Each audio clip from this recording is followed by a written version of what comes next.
73% of people are doing it.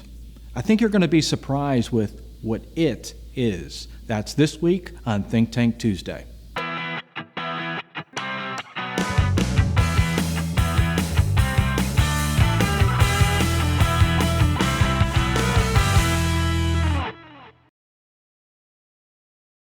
Hi, this is Paul Potratz, and welcome to this week's Think Tank Tuesday. 73% of people are doing it. So anyway, this came from a question of one of the viewers. So Bill writes in, I'm a district manager and my dealers are seeing less internet leads than a year ago.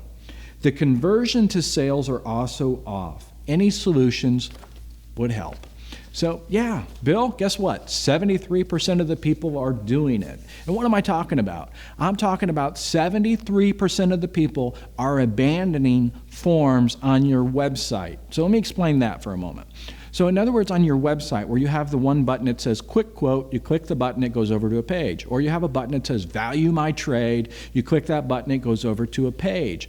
What we've seen by watching as far as the heat mapping on the websites and the visitor flow, we found out that 73% of individuals going to a website will click that button to go over to another page and they go, whoa, wait, no, I'm not ready to commit. I think we have a real issue with commitment is what it is. But really what it is, as far as consumers, car shoppers are getting smarter. They're getting more internet savvy. Because if you look at the sales numbers of what you're selling month in, month out versus last year, chances are you're up. Because we're seeing this with a lot of dealers across the country. But when consumers are doing this, in other words, abandoning forms, it presents an opportunity. So what I mean by opportunity is there's a strategy. There's a marketing strategy that you can put in place that car shoppers are getting smarter. Actually, it's a wonderful opportunity to do this. And you're probably wondering, okay, well, tell me, what do we do? But before we get into that, I'm going to take a short break, and I want you to watch this commercial. And while you're watching the commercial, do me a favor. Comment on this video, like this video, share this video, tweet this video. Please comment. Show me some love. All right, so for the commercial.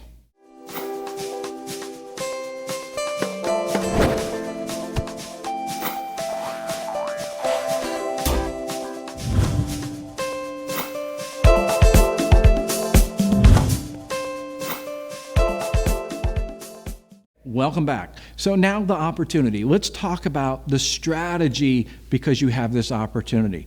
So let's use the button that as far as it says value my trade. So that button that's value my trade, you got to make sure your website's set up properly, that you have a button, they click the button, and then it goes over to a page.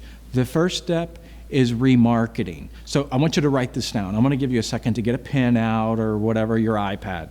And do you have it? Okay. So I want you to write down remarketing segmentation. So we've all talked about remarketing, retargeting. What that is, basically somebody visits your website, they pick up a code, they leave your website, and they start seeing your ads on other websites like ESPN, CNN, list goes on. So remarketing segmentation is breaking up the code and building ad campaigns for every page that an individual visits. In other words, if I click that button for value my trade, I go to that page, then I should pick up a code that starts talking to me about why didn't I go ahead and do it? You know, as far as value your trade, find out. We'll give you 110% more. So my point is, when they click that button and go to a page, they've already kind of shown you that they're interested. So now it's time to get aggressive with your advertising campaign. It's time to get aggressive with your copywriting. Because an individual is using a website much the way they used to use a newspaper 5 and 10 years ago. In other words, they go through the newspaper, they look at, oh yeah, I'm interested in that car. And then they'd show up to your dealership and your sales manager would say, yeah, that newspaper ad's working. I seen it rolled up on the side of their seat. It was rolled up, so that newspaper ad's working. Well, that's what's happening with your website. Your website's becoming a newspaper of today. So the remarketing segmentation is the first thing that you want to do. value my trade, go to it, and get aggressive with the message. Just say, hey, what are you waiting for? Find out what your vehicle's worth. What are you waiting for? We need used cars. Hey, hurry up. We'll pay you up to 110% for your vehicle. So get aggressive in your copywriting and make sure that your website's segmented. It's amazed how many times I've seen a dealer doing remarketing and the SEM company's not even segmenting the remarketing. They got lazy, basically, is what it was, because they couldn't do hundreds of dealers that way. So remarketing segmentation is the first thing.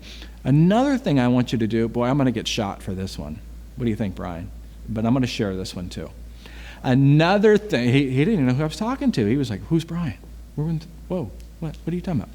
So anyway, another thing I want you to do to be able to start to really see what's going on is, I think it was somewhere in the 20 group about 12 years ago, somebody said, hey, I got an idea. I'm going to win the prize at this 20 group.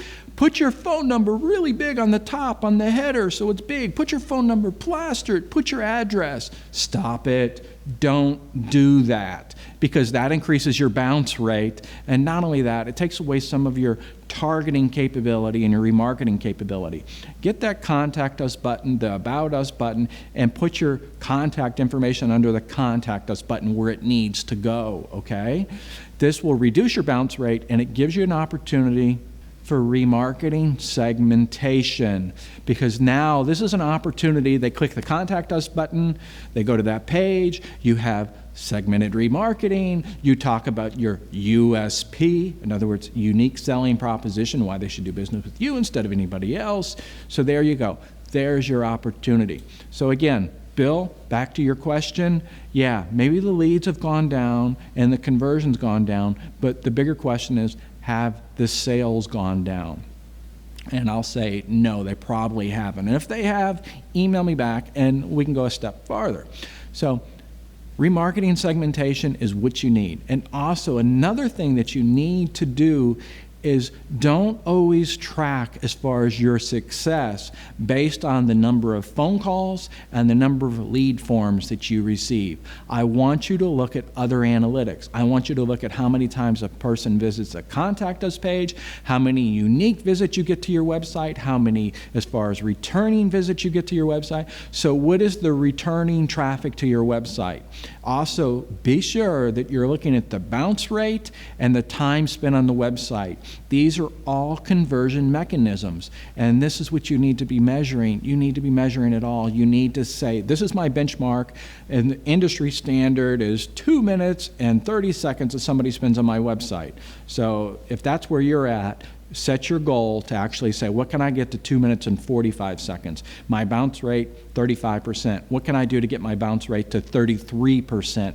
Set those goals, and also realize that all of these things I'm talking about, Contact Us page, phone calls, visiting the individual pages, your sales page, your weekly specials page, those are all considered conversions. Don't always measure as far as, lead forms and phone calls, because if you do, you're just not going to be able to sleep at night.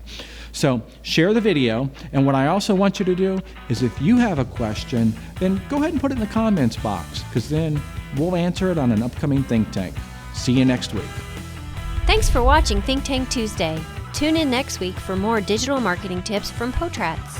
To download this podcast or watch previous episodes, search for Think Tank Tuesday on iTunes or visit us online at ppadv.com.